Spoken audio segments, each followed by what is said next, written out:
Gimana sih caranya teman-teman bisa masuk ke industri wedding? Oke, kali ini kita langsung aja. Yang pertama, teman-teman itu perlu siapkan kamera, memory card, baterai, ya.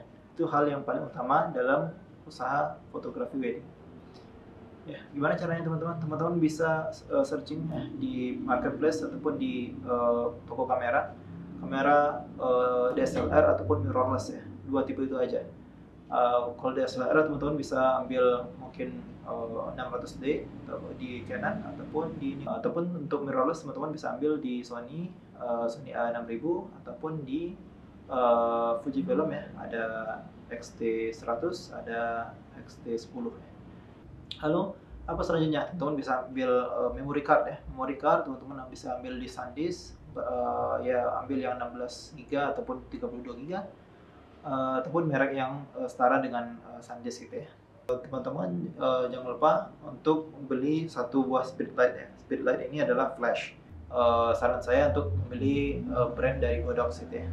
Terserah itu dari seri apa aja ya di brand Godox ini. Asalkan teman-teman bisa foto dengan flash tersebut. Gitu. Yang selanjutnya teman-teman jangan lupa untuk belajar tentang segitiga exposure ya.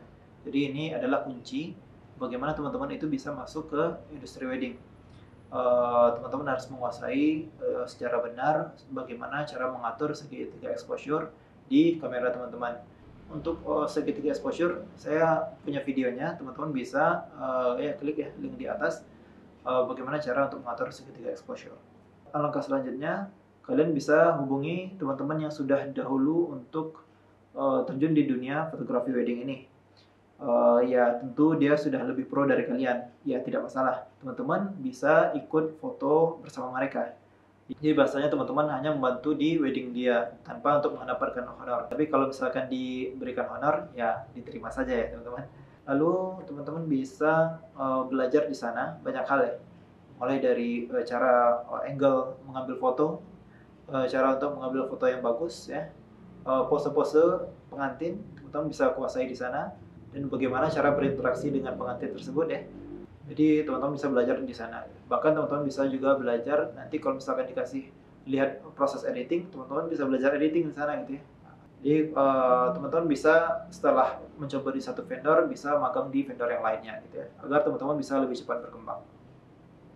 Lalu pas langkah selanjutnya, ya kalau misalkan teman-teman sudah belajar dari beberapa vendor ataupun di satu vendor, teman-teman merasa sudah cukup ya, sudah cukup keahlian di bidang fotografi ini, teman-teman bisa buka vendor sendiri gitu ya, agar memang penghasilan teman-teman itu bisa lebih besar ya dibandingkan dengan hanya magang ataupun freelance, dibandingkan dengan hanya magang ataupun freelance di vendor-vendor lain gitu ya. Jadi otomatis kalau misalkan teman-teman buka vendor sendiri, harganya pasti itu sudah lebih besar dibandingkan dengan freelance. Jadi teman-teman bisa bikin brand sendiri ya, kasih namanya sendiri dengan filosofi yang tertentu. Lalu teman-teman bikin itu visi misinya seperti apa, dan mulailah foto wedding di satu lokasi ataupun di satu tempat gitu ya. Itulah bagaimana caranya teman-teman bisa masuk ke industri wedding ya.